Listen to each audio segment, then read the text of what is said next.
Hello everyone, আমার ছোট্ট kitchen the cooking মিস্ট্রিতে সবাইকে অর্ন ওয়েলকাম। আচ্ছা বলুন তো, কে কে আলুর পরোটা খাননি? আই থিঙ্ক সবাই আলুর পরোটা খেয়েছেন, কারণ এটা এতটাই পপুলার একটি রেসিপি আর খেতেও কিন্তু অনেকই টেস্টি। আজকে আমি একদমই ভিন্ন উপায়ে লখনৌ স্টাইলের আলুর পরোটা তৈরি করে দেখাবো। আশা করছি আজকের রেসিপি আপনাদের অনেক বেশি ভালো লাগবে। লখনৌ স্টাইলে আলুর পরোটা তৈরি করতে প্রথমেই আমাদের লাগবে ময়দা। এখানে আমি 3 কাপ পরিমাণ ময়দা নিয়ে নিচ্ছি, আর এর মধ্যে এখন 1 টিস্পুন দিয়ে দিচ্ছি লবণ। এখানে গেম চেঞ্জিং একটি উপকরণ আপনাদের ব্যবহার করতে হবে, আর সেটি হচ্ছে আজওয়ান। এখানে আমি 1/2 টিস্পুন আজওয়ান দিয়ে দিলাম, আর দিয়ে দিতে হবে 1 টেবিল স্পুন রান্নার তেল। এখন সমস্ত উপকরণ খুব ভালো করে একবার মিশিয়ে নেওয়ার পরে আপনাদেরকে অ্যাড করে নিতে হবে কুসুম গরম পানি। এখানে আমি 1 কাপ পরিমাণ কুসুম গরম পানি ব্যবহার করেছি। আপনারা যতটা ময়দা নেবেন সেই অনুযায়ী পানিটা ব্যবহার করে নিতে হবে। আর এখন এই ডোটাকে 30 মিনিটের জন্য রেস্টে রেখে দিতে হবে।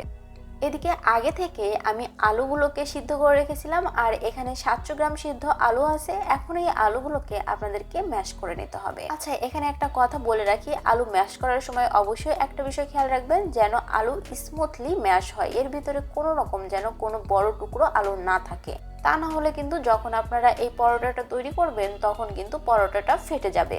এখন চুলায় একটি পাত্র বসিয়ে 1 টেবিল স্পুন রান্নার তেল দিয়ে দিচ্ছি, আর এখন দিয়ে দিচ্ছি এখানে কুচানো রসুন 1 টেবিল স্পুন, 1/2 কাপ দিয়ে দিলাম পেঁয়াজের স্লাইস। সমস্ত কিছু খুব ভালো করে একটু ভেজে নিতে হবে যেন র ফ্লেভারটা চলে যায়। এখন আমি এখানে অ্যাড করে নিচ্ছি আজওয়ান 1/2 টিস্পুন, আর দিয়ে দিতে হবে লবণ। এই লবণটা শুধু এই আলুর জন্য ব্যবহার করতে হবে। ডো তৈরি করার সময় আমরা লবণ দিয়েছিলাম, সে কারণে বুঝে লবণটা অ্যাড করে নিতে হবে।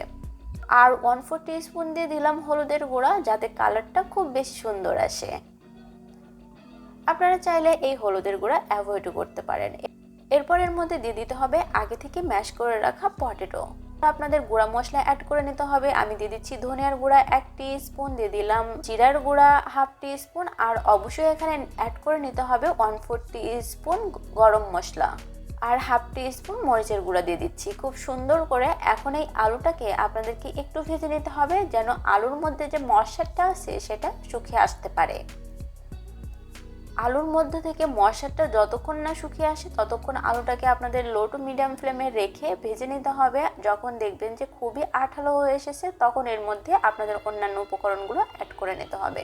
চুলার জালটা অফ করে এই লখনৌ স্টাইলের আলুর পরোটার স্বাদ বাড়ানোর সিক্রেট ইনগ্রেডিয়েন্টস ব্যবহার করতে হবে, যার ফলে এই আলু পরোটা খেতে অনেক বেশি টেস্টি লাগবে। অ্যাড করে নিব 2 টিস্পুন চিলি ফ্লেক্স, 1/4 কাপ পেঁয়াজ বেরেস্তা, আর ফ্রেশ ধনিয়া পাতা। এই সমস্ত কিছু অ্যাড করার আগে অবশ্যই আপনাকে চুলার জালটা বন্ধ করে দিতে হবে। চুলার জাল বন্ধ করে সমস্ত কিছু অ্যাড করে খুব ভালোভাবে আলুর সাথে একবার মিশিয়ে নিতে হবে। এই উপকরণগুলো অবশ্যই আলুর পুরে ব্যবহার করবেন, তাহলে দেখবেন যে আলু পরোটার টেস্ট অনেক গুণে বেড়ে গেছে। এখন এটাকে চুলা থেকে নামিয়ে খুব ভালো করে ঠান্ডা করে নিতে হবে। এদিকে আধা ঘন্টা পর আমার ডোটা খুব ভালোভাবে সেট হয়ে গেছে। এখন ডো থেকে কিছুটা আটা নিয়ে আমি এখন এই ময়দার মধ্যে খুব ভালোভাবে গড়িয়ে নিচ্ছি, যাতে বেলতে সুবিধা হয়। আমার রেসিপি এবং কুকিং প্রসেস নিয়ে আপনাদের যদি কোনো ধরনের মতামত থাকে তাহলে অবশ্যই আমাকে কমেন্টস করে জানাতে ভুলবেন না, কারণ আপনাদের মতামত আমাদের কাছে অনেক বেশি গুরুত্বপূর্ণ। প্রথমে এই আটার ডোটাকে খুব ভালো করে একটু বেলে বড় করে নিতে হবে। তারপর আলুর পুর নিয়ে এই ডোয়ের মাঝে দিয়ে খুব ভালো করে মুখটা সিল করে দিতে হবে।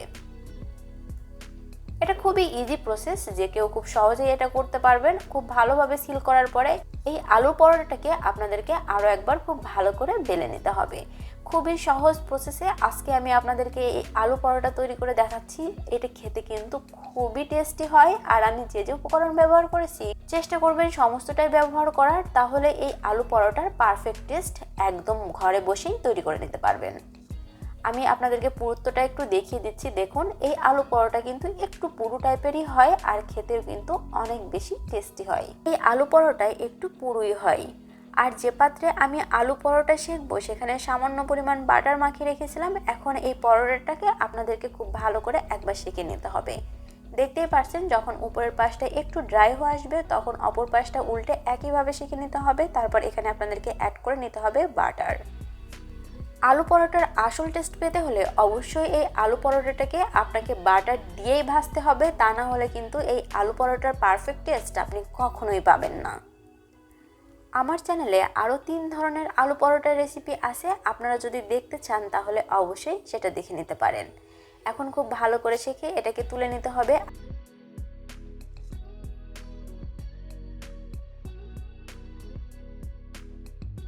আর দেখতেই পারছেন ভিতরের পুরটা কতটা পারফেক্ট হয়েছে। আমি সামান্য বাটার উপর থেকে দিয়ে এটাকে পরিবেশন করেছিলাম। বাটার কিংবা মেয়োনিজ যে কোনো কিছু দিয়েই এই আলু পরোটাটা পরিবেশন করতে পারেন, খেতে কিন্তু অসম্ভব মজার হয়। আজকের রেসিপি যদি ভালো লেগে থাকে তাহলে অবশ্যই আমার চ্যানেলটি সাবস্ক্রাইব করার অনুরোধ রইল। পাশে থাকা বেল আইকনটি প্রেস করে দিবেন যাতে আমি কোনো ভিডিও আপলোড করলে সাথে সাথে নোটিফিকেশন পেয়ে যান। যারা আমাদের ফেসবুক পেজ থেকে দেখছেন, ফেসবুক পেজটা ফলো করবেন। দেখা হচ্ছে নতুন পর্বে নতুন কোনো রেসিপি নিয়ে। ততক্ষণ সবাই অনেক বেশি ভালো থাকবেন। আল্লাহ হাফেজ।